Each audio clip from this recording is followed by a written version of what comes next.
Check out the link in the description below and you can find a worksheet that goes along with this lesson. We've learned how to play our CAGED system chords focused on C shapes, A, G, F, and D shapes. And we've moved them up and down the neck. We've connected different key centers and chord progressions together. Now, a really big step is to add some melody in. And the way that we can do this is to learn that there are major chord shapes for each of the positions of this CAGED system. It's fantastic. So we're going to start by, in this first lesson, looking at the C shape and how we can have a scale that relates to that shape. Just like we're moving these shapes from one position to another using these bar chords, a great thing is that these scales, they can be fingerings that you remember, relate them to the chord shape, and move them around. So if you're playing, let's say in second position using the C shape, that gives us a D chord. And I can immediately plug in a scale related to this chord shape. And before I even thought of a note name or anything, I just played a fingering that I've memorized. It's a great thing about playing the ukulele. We can remember shapes and fingerings and move them up and down the neck and play in any key that we want to. It's amazing. So let's learn the shape for a C scale in open position and then learn how to move it to a higher position. So the first thing we want to do, I have a low G tuning here. There's a worksheet that you can look at for this with that has notes for reentrant tuning, where you'll see the notes G, A, and B being up an octave higher. I have my reentrant tuned instrument too. I'll play it so you can compare the difference in sound. But same fingerings apply. The important thing to note, and when you look at this worksheet, you'll see notes that are highlighted in blue. Those are roots in each position. It's important to know where home base is. So C, or the root in this position, is the third string. The third string open is C. You've probably played a C scale before. C, D, E, F, G, A, B, C, right in first position. Now to that we're going to add in 0, 2, and 4 on the low string. I'm using my second finger and pinky, 2nd fret and 4th fret. Any finger you want to use in your right hand to play this is fine. You can use your thumb to play all the notes. You can alternate index and middle. Whatever you want to do with your right hand, but those are two very common ways of playing notes. And so let's play a C chord, get that sound in our ear.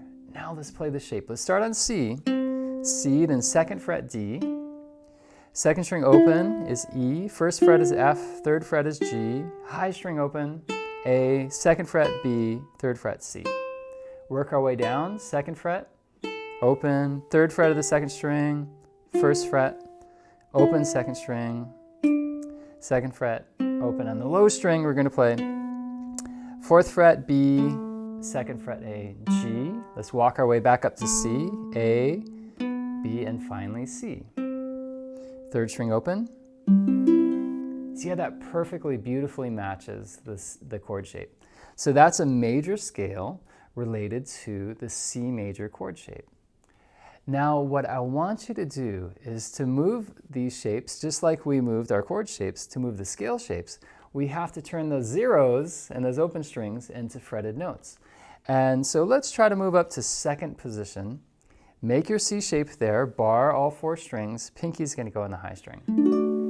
Now when you play this, you don't always have to do a bar. Your first finger, when playing melodically, can be playing each string one at a time. If I move the shape, I can start to see the same relationship. And what I start to think of, which is really important here, numbers with the left hand that relate to a position. And every now and then we're going to reach beyond a position. A position we can consider 4 frets. 1st finger, 2nd, 3rd, and 4th finger right in a row. But every now and then we're going to reach up and have a little gap here, like we do in this case, where it goes from the 2nd fret to the 4th fret with our 2nd finger, and then 2 frets higher, the 6th fret with our pinky. Then we're going to get to home base, which is going to be the 1st finger on the 2nd fret of the 3rd string. Let's just look at the top 3 strings and get a sense of how this works. It's going to, fingering wise, it goes 1, 3, 1, 2, 4, 1, 3, 4. I think of just the top 3 strings often, and it's easy to remember. This, in particular with this shape, it's 1 octave. Very comfortable just playing that. Whether I do a bar or I release my first finger and move it up the strings and down. 1, 3 on the 3rd string. That means first finger to 3rd, 2 frets apart. 1, 2, 4 on the 2nd, and 1, 3, 4 on the high string. 1, 3, 1, 2, 4, 1, 3, 4. Once you've memorized that, anywhere you move up the neck, I'll do it in 5th position. That's a beautiful 1 octave major scale that relates to the C shape. Immediately, you can connect a harmony with a chord. Now, I hope you're starting to see how this shape becomes visual. You can start to visualize how these notes fall in the fingerboard. 1, 3, 1, 2, 4, 1, 3, 4. The low string is, it could be 1, 3, 4. Sometimes I do 1, 2, 4. But it's every other fret. They're whole steps. Whole step and then another whole step here. 1, 3, 4 actually feels really good because our pinky just reaches up a fret to the 6th fret here in 2nd position, and then 3rd finger plays where it normally does. Remember, home bass is that first finger on the 3rd string. So that was the key of D. What if we wanted to move to the key of E? We'd move up 2 frets. Same exact fingering. Before you even think of a note name, once again, you can just see it as a shape in a fingering and relate it back to the home bass chord. So go all the way down to the 4th string in the back. That gives us the key of E. Let's try 1 fret higher. Play the F chord shape, 5th position. I'm going to start on the 3rd string with a root. I'm going to go all the way up the scale, all the way back down to the lowest string. Now we're playing in the key of F major, using the C chord shape and a C scale that works with it. There's C scale shape. So practice that until it becomes very easy to play. Your fingers just start falling into place. Remember that number system is really going to help. 1, 3, 1, 2, 4, 1, 3, 4 on the top 3 strings. Let's pick another key. Let's play the G. 7th fret. There's a nice G scale. And you notice now we're getting higher and higher up the fingerboard. The pitch is getting higher. What's great with all the CAGED scale shapes like we're going to learn, if you wanted to play a G in a lower position, just go down to low 1st position. There's a G shape here that we can play, a G scale. There's one in between, and then there's one even higher. So you can connect the entire fingerboard with just 5 scale shapes based on C, A, G, F, and D. First step we've learned here is C. So let's go back and play it in C. Open position. Then play your C chord. Move it up 2 frets, D.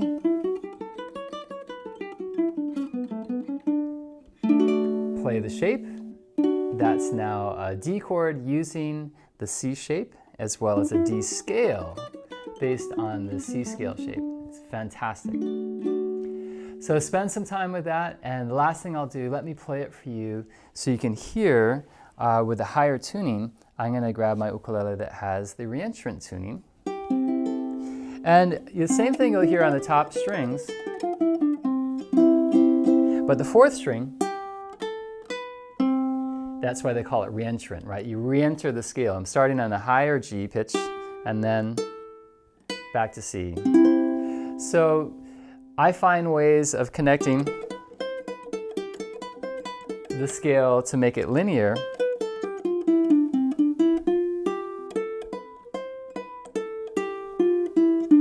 I was skipping between the strings, so it's a little tricky playing melodies sometimes, but it's a great advantage also having this high G, because in the key of C, maybe I'll play that nice G as a drone. If I do that higher, hey, the same scale shape. I'm just using my thumb to keep playing the note on the 4th string. Now it's an A because I'm playing in the key of D, I'm playing in 2nd position. So have fun with this concept and really take your time, memorize the C scale, but then see how it can transpose and move up to other positions using your first finger where the open strings were and thinking of it as a number system, relating it to the C chord shape, and have fun. I'll be back with the next shape. It'll be an A major shape, and I'll see you then.